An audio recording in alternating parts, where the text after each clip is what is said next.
Greetings, welcome. Today I have a simple message, but I want to talk about something that I'm calling spiritual off-gassing. What is spiritual off-gassing? So here's the thing. When somebody is being a role model or a leader or a healer or someone that's kind of putting themselves out there, of course there is an image that is put forward. That is like the performer's face that is put forward in a show, right? But there's always a real person behind all of that. And there's integrity and authenticity that matches up. So of course, a person who is a public figure doesn't want to put their personal life out in the world. However, there is a responsibility for a person who is in that role to be doing their work on the backside of things to manage their energy, to manage their frequency, to manage themselves, and to be digging in and doing that deeper level healing work so that they don't create a situation that is what I'm calling spiritual off-gassing. So those who do not do that, who are avoiding, in denial, who are not taking the time to work on their core wounds, to reframe their beliefs, leave a sort of energy that can go out to other sensitive people that can then attack or affect them. So on the front side, their message, what they put forward, the work they do appears to be one of a high vibration. The problem is if they're not actually doing their behind the scenes work, or they're telling themselves that they are, but they're not actually doing it because they're in denial and avoidance, then that energy is affecting others.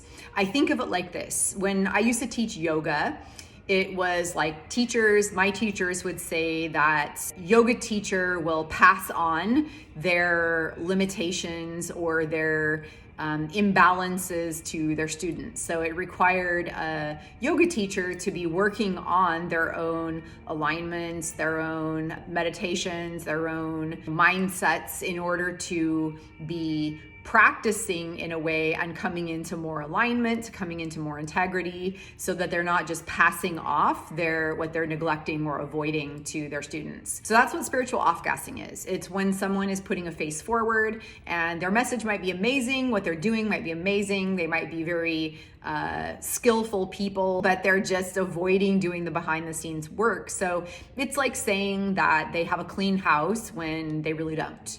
And they might not even be aware, because it's hard sometimes to have our thumbprint on all of our core wounds and what's going on. It's like there's layers of healing, and the more that we go forward with it, there's deeper and deeper layers and more levels of understanding that come forward, more and more beliefs that need to be reframed. So as long as someone is in a practice of doing that work for themselves, then they are moving with integrity, they are moving with a clear energetic state, and what they're putting forward has a clear energy to come forward, and it doesn't impact people in a negative way. And when I say in a negative way, it's like on the surface the impact is inspiring and positive and amazing, but there's something else that kind of comes in there that's attached to it, and that's the off-gassing. It's like the energy that's being ignored, denied, and avoided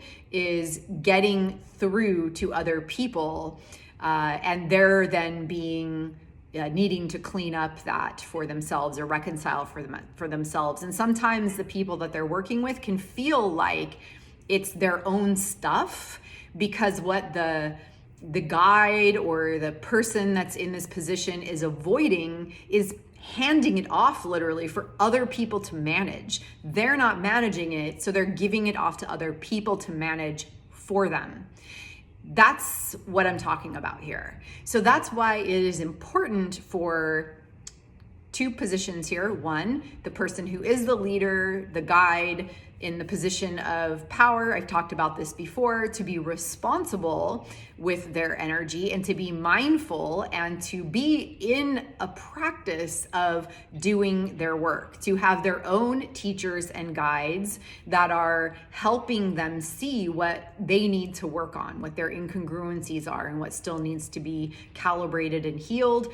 Just like if you are a person who is buying into, following, or partaking in someone's experience or offering or whatever it is that's being put forward, it's important to, check in and see, is the person that you are agreeing to connect with and receive work from someone that is doing their work?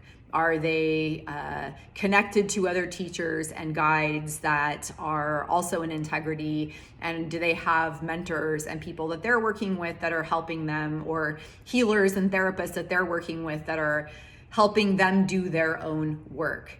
It's like going to take a yoga class from a yoga teacher who does not practice yoga.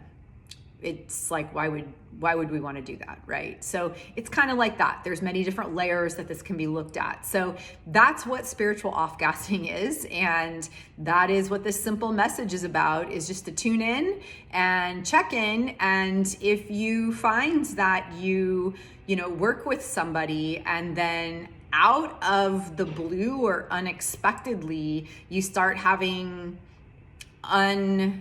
not ungrounded, but you start having thoughts or feelings or experiences that kind of come out of the blue and don't really have any kind of place that they're connected to, then it is important to kind of check in and ask, is this mine? And see, it might be yours. It doesn't mean that just because something comes up after working with somebody that it's theirs and not yours, but it is important to check in and ask, is this yours? Is this mine? And if so, then you know what to do with it because it's coming up, so that you can release it, heal it, be mindful of it, and make those shifts and changes. If you find that it might be part yours and part someone's, then you can only clean up the part that is yours. And you may also find that no part of it is yours, and that it was kind of showed up in your life or came to you in a way. And then it's really important to be aware, because that is the moment where you have the opportunity to not consent to it. If it is not yours and it's coming at you from someone else, if it's an intrusive thought or something that's not yours, then when you recognize that it's arriving to you, then that is an opportunity where you can say, nope, this isn't mine. I'm not accepting this. I don't give consent. And that helps you not digest it, absorb it, and take it in as yours, and then later have to clean it when it has become yours because you accepted it and took it in. One good clue of when something is not yours, and it could be an intrusive thought or an intrusive energy, is to check in and see, what was your mindset, your feeling, what was your frequency like leading up to a certain moment. And if all of a sudden you start having thoughts that are along a whole different trajectory, or you're noticing certain feelings or experiences that just they kind of came out of nowhere, nothing triggered them, nothing came up, there wasn't any particular situation that you can link it to, and you're having thoughts that are different than the thoughts that you've been having. Like maybe you were feeling inspired and you were having ideas and you were working on a project, and then all of a sudden you're feeling like, why am I doing this? Feeling uninspired, feeling like you're questioning whether you're on the right path, when, at some point or period before you were pretty clear that you were on the right path. Sometimes those could be questionable thoughts, because they come out of nowhere, and there was enjoyment and wisdom and knowing that what you were doing was in alignment, and then all of a sudden you're taking another path or another trajectory. Then it's important to kind of ask some questions about that. Where is this thought coming to? Also, what are the emotions and the energetic vibe of what is surrounding it? And then you can notice and watch and observe what's around you, because you can ask, where is this coming from? You may not know, you may know. And if you don't know, you can ask, where is this coming from? Who is this coming from? What is this connected to? And sure enough, in time, you will see the truth of what it is connected to, and you'll know exactly how to respond to it. Thank you for watching this video. Please like this video and subscribe to my channel. And again, thank you so much. I'll see you in the next video. Take good care.